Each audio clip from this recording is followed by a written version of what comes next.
देखिए, ये जो हमारी सरकार है, जो भारत सरकार, वो आजकल रोजगार नहीं देती है, वो देती है रोजगार के अवसर। और अवसर वो ऐसे पटकते हैं, ये लो अवसर, ये लो अवसर, और अवसर अक्सर छूट जाते हैं, लोगों के पल्ले पड़ते नहीं हैं। और इसमें भी हमारी ही गलती है। जिस तरीके से सरकार का हक है टैक्स कलेक्ट करना, आप टूथब्रश, पेंट, साबुन, एवरीथिंग, सुई से लेके आप जो भी खरीदते हो, आप हर एक चीज पे गवर्नमेंट को टैक्स देते हो, खाने के बिस्किट तक पे।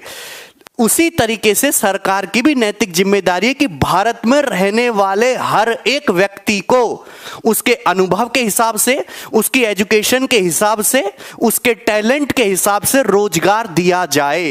ये दोनों एक दूसरे की पूरक चीजें हैं। हाँ, देश की जनता तो सरकार का सहयोग भरपूर कर रही है, जरूरत से ज्यादा टैक्स देने को तैयार है, लेकिन सरकार को जितना रोजगार देने चाहिए उसका 10% भी रोजगार युवाओं को नहीं दे पाई है। तो ये क्या है? ये एक युवा विरोधी सरकार की तरह इसको देखा जाना चाहिए। आप बताओ कि कोई भी नेता, कोई भी अधिकारी, कोई भी पॉलिटिशियन अपने दिल पे हाथ रख के ये कह सकता है कि मैंने पिछले 5 सालों में कुल मिलाकर भी 2 करोड़ रोजगार दिए हों? साल में 2 करोड़ रोजगार देने की बात तो बहुत दूर की है कि पिछले 5 साल में कुल मिलाकर भी 2 करोड़ रोजगार इन्होंने दिए हों। कोई भी नहीं कह सकता।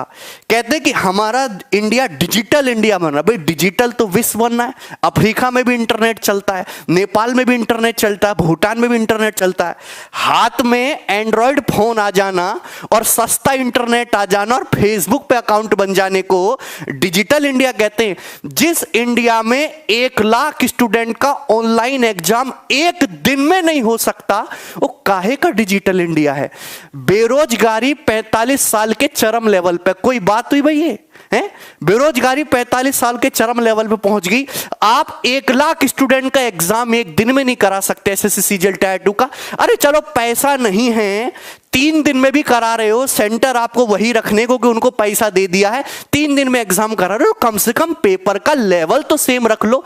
19-20 का फर्क चलता है, यहां तो 5-50 का फर्क चल रहा है भाई। आप 15-16 का पेपर, चलो ठीक है, लगभग एक जैसा, हम कॉम्प्रोमाइज कर लेंगे, पर उनमें भी फर्क है। 18 तारीख का पेपर तो कतई रद्दी है, एमटीएस वाला। हमारे खुद के सैकड़ों लड़के जिनके 200/200 नंबर हैं।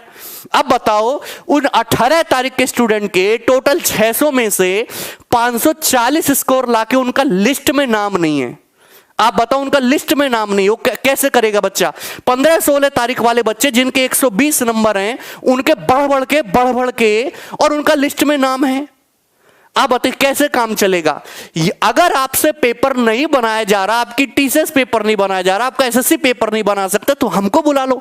हमारे इतने सारे टीचर हैं, एक भी टीचर को बिठा दोगे ना, वो सेम लेवल के सैकड़ों पेपर आपको बना के दे देगा, सेम लेवल के सैकड़ों पेपर। आप मुझको बुलाओ, मैं ऐसे बढ़िया पेपर बना के दूंगा आपको। आप हमारे साथी टीचर्स को बुलाइए, इंग्लिश जीके वाले के, वो इतना बढ़िया पेपर बना के देंगे। आपसे सेम जैसा लेवल नहीं बनाया जा रहा है भाई, कैसे काम होगा? दूसरी बात ये कह रहे हैं कि हम सीईटी लाएंगे, कॉमन एलिजिबिलिटी टेस्ट, रेलवे के, बैंकिंग के, एसएससी के, सारे स्टूडेंट को एक साथ इकट्ठा कर लेंगे। तुम एक बात बताओ, तुमसे अलग अलग तो एग्जाम सही से हो नहीं रहा। तुम्हारी इतनी क्षमता है क्या? वाकई में तुम्हारे अंदर इतनी ताकत है कि तुम सारे एग्जामों को एक साथ करवा पाओ? अपने दिल पे हाथ रख के एक बार कोई भी कह सकता है कि मैं एक साथ पेपर करा दूंगा। तुमसे अलग अलग तो एग्जाम हो नहीं रहा और तुम कह रहे हो कि हम भैया उनको एक साथ कराएंगे, सबका पेपर एक साथ करा देंगे। भाई, तुम्हारे बस की नहीं है कुछ भी।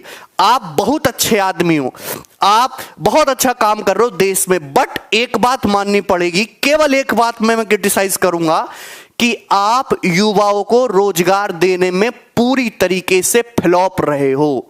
कुली नंबर 1 फिल्म से भी ज्यादा फ्लॉप रहे हो आप युवाओं को रोजगार देने में। बाकी आपने कितने भी बढ़िया काम करे हो। अब देखिए, इसके 2 सॉल्यूशन है। या तो स्टूडेंट ये समझ ले कि हमें तो रोजगार चाहिए ही नहीं, हम भूखे मर लेंगे, जैसे वो लोग शादी ब्याह नहीं कर रहे हम भी नहीं करेंगे, और देश बाकी अच्छा आगे बढ़ता रहेगा। लेकिन ये भी नहीं छोड़ सकते क्योंकि बेरोजगारों की संख्या इतनी ज्यादा है, 20 करोड़ की तादाद में बेरोजगार है।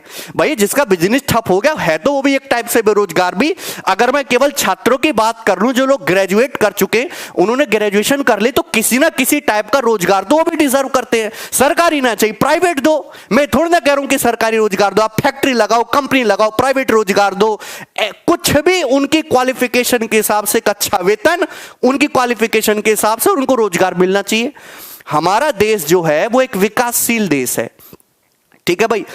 यहां पे जो हमारे जो प्राइम मिनिस्टर, जो प्रधानमंत्री, उनका काम क्या है? वो हमारे देश में पीएम का एक ही मतलब है, policy maker, best policy maker और उसको इंप्लीमेंट करने वाला। लेकिन यहां पे हो चुका है बिल्कुल उलट। जो आदमी हमारे देश की बेरोजगारी दूर करे, गरीबी दूर करे, भुखमरी दूर करे, यहां की अर्थव्यवस्था को अच्छा करे, पर कैपिटा इनकम बढ़ाए, वो आदमी ही एक अच्छा लीडर और एक अच्छा पॉलिटिशियन है। सारे काम अच्छे हो रहे हैं, पर जो मेन मुद्दे थे, भुखमरी, बेरोजगारी और आपकी पर कैपिटा इनकम बढ़नी चाहिए, देश की अर्थव्यवस्था आगे बढ़नी चाहिए, ये सारे मुद्दे पूरी तरीके से फ्लॉप रहे। सारे मुद्दे पूरी तरीके से फ्लॉप हैं। ठीक है भाई। अगर मैं अपने हम इतनी दूर तक जाते ही नहीं। दूसरी बात, लोग कहते हैं कि सर आप इनको क्रिटिसाइज कर रहे हो, आप ये हो, कांग्रेसी हो, ये हो, वो। देखिए, किसी का विरोध करना जरूरी नहीं है कि दूसरे का समर्थन हो। मेरे हिसाब से तो दोनों ही एक जैसे हैं भाई, दोनों ही एक जैसे। पर मेरे स्टूडेंट के लिए, मैं जिस फील्ड में, मैं जिन विद्यार्थियों से जुड़ा हुआ, हम 1-2 करोड़ स्टूडेंट अगर हमारे साथ जुड़े हुए हैं, उनका भला कैसे हो, उनका जीवन कैसे सुधरे, यही मेरे जीवन का लक्ष्य है। मैं इसी के लिए काम करता हूं। हर टीचर हमारे फील्ड का उसी के लिए काम करता है कि उससे जुड़े हुए स्टूडेंट कैसे उनका जीवन सुधरे। और उनका जीवन नरक बनता जा रहा है। 5-5 साल में पेपर क्लियर नहीं हो रहा। इससे बढ़िया तो ऑफलाइन था। ऑफलाइन में वहां अलग टाइप की धांधलेबाजी होती थी, तो ऑनलाइन आया। ऑनलाइन में नॉर्मलाइजेशन, और नॉर्मलाइजेशन की बात सुनो, नॉर्मलाइजेशन में नंबर तो ऐसे घट बढ़ रहे हैं जैसे बूंदी के लड्डू में बूंदी इधर उधर हो जाती है, ऐसे नंबर घट बढ़ रहे हैं नॉर्मलाइजेशन से। हमने तो सोचा था फायदा होगा, पर ये नॉर्मलाइजेशन तो उससे भी बड़ा वो निकला। दूसरी बात, नंबर नहीं दे रहे, ये नंबर जानबूझ के नहीं दे रहे टीयर 2 के। पहले टीयर 3 का रिजल्ट देंगे, फिर टीयर 2 का नंबर देंगे, क्योंकि उनको टाइम मिल जाएगा, बच्चे थोड़े से ठंडे हो जाएंगे। क्योंकि टीयर 2 के उसमें हुआ है बहुत ज्यादा गड़बड़ घोटाला। मैं आपको दिखाता हूं, ये ध्यान से देखिए। ये 2018 का रिजल्ट देखो, 2019 का रिजल्ट देखो, इतना फर्क कैसे आ सकता है? आप जनरल का देखे, 433 से 528 नंबर पर कट ऑफ पहुंच गई। 2018 में 433 थी, 2019 में 528। 95 नंबर के, हाँ 95 नंबर के आसपास कट ऑफ बढ़ी है जनरल की। 95 नंबर के आसपास कट ऑफ बढ़ी है जनरल की। आप ही देखिए, जनरल और ओबीसी मैक्सिमम 2 ही कैंडिडेट होते हैं। 2018 में जो गैप था जनरल ओबीसी में, ये 33 नंबर का था। ये कितना था? 33 नंबर का गैप था। वही 2019 में ये जो गैप है, ये जो है 50 नंबर का हो गया। देखिए, आरक्षण एक बहुत जरूरी है। जो तबका गरीब है, पिछड़ा, उसको आरक्षण जरूर मिलना चाहिए। मैं खुद एक जनरल कैटेगरी से हूं, लेकिन मैं उसका सपोर्ट करता हूं। लेकिन इतना भी नहीं कि एक जनरल स्टूडेंट के विद्यार्थी को गुस्सा आने लगे, उसे अपना जनरल होने का अभिशाप लगने लगे। आपके जमाने में 50 नंबर का गैप कैसे जायज है?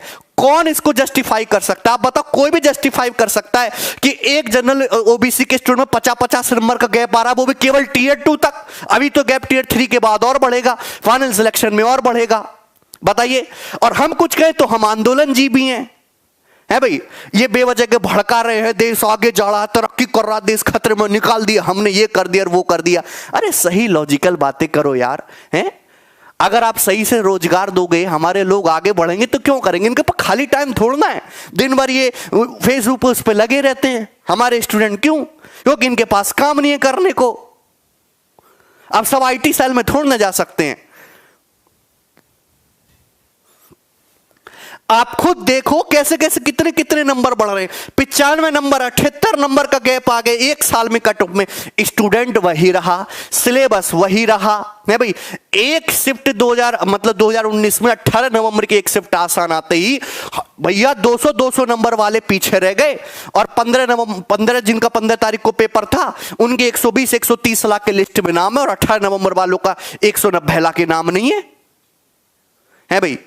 दूसरी बात कि ये जो है अब हमको करना पड़ेगा ट्विटर पे, इसके खिलाफ जो है कैंपेन करना पड़ेगा। और कैंपेन केवल एक बार करने से फायदा नहीं होगा। जिस दिन पेपर होने वाला हो, रिजल्ट आने वाला हो, जिस दिन आपके शिफ्ट शुरू होए, नोटिफिकेशन आए, हर एक दिन ट्विटर कैंपेन होना चाहिए और उनको टाइम टाइम पे याद दिलाते रहना चाहिए कि भैया अपनी व्यवस्था ठीक कर लो, अपनी व्यवस्था ठीक कर लो, है भाई। तो ये 25 फरवरी को 11 बजे सारे स्टूडेंट ट्वीट करेंगे, मोदी जी रोजगार दो। जिस तरीके से आप टैक्स लेते हो, इंडिया का सपोर्ट मांगते हो, आप आते हो रात को 8 बजे कि मुझे आप लोगों की जरूरत है, वैसे कभी एक बार इन बेरोजगारों से भी पूछ लो कि इन्हें किस चीज की जरूरत है? उम्र निकलती जा रही, इनकी नौकरी नहीं, 10 पैसा इन्होंने नहीं कमाया आज तक, घर वाले इनको गाली देते हैं, बताइए। और इससे पहले जो इंपॉर्टेंट बात है कि ये CGL 19 के मार्क्स तक देने को तैयार नहीं है, 2018 का फाइनल रिजल्ट देने को तैयार नहीं है। 18, 19, 20 3 साल चलेंगे, अब तक फाइनल रिजल्ट नहीं है, पता नहीं कब जाके ज्वाइनिंग देंगे। उससे पहले 23 फरवरी को 11 बजे #CGL 19 मार्क्स, CGL 19 के मार्क्स जो हैं वो आए। इसके लिए आप लोगों को ट्विटर कैंपेन करना, क्योंकि हमारे पास जो है इसके अलावा और कोई रास्ता है नहीं। और ये लोग सुनते भी इसलिए नहीं है क्योंकि उन्होंने कभी इस टाइप का माहौल देखा नहीं। इनके लड़के जो है बढ़िया विदेशों में पढ़ते हैं, बढ़िया मर्सिडीज गाड़ी में घूमते हैं, ऐश करते हैं।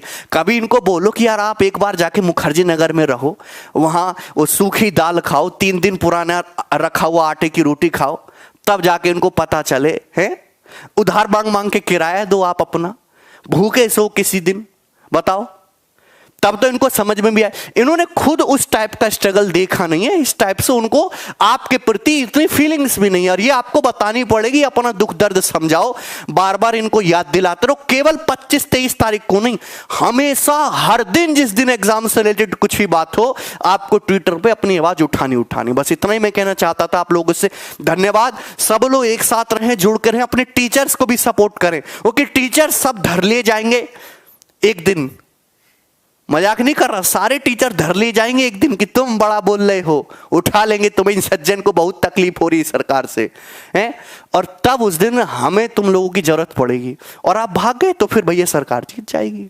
कुछ नहीं होने वाला, रहते ना जिंदगी भर बेरोजगार। I am 60 year old, I am बेरोजगार, जय मोदी करना। ठीक है, चलिए बाय।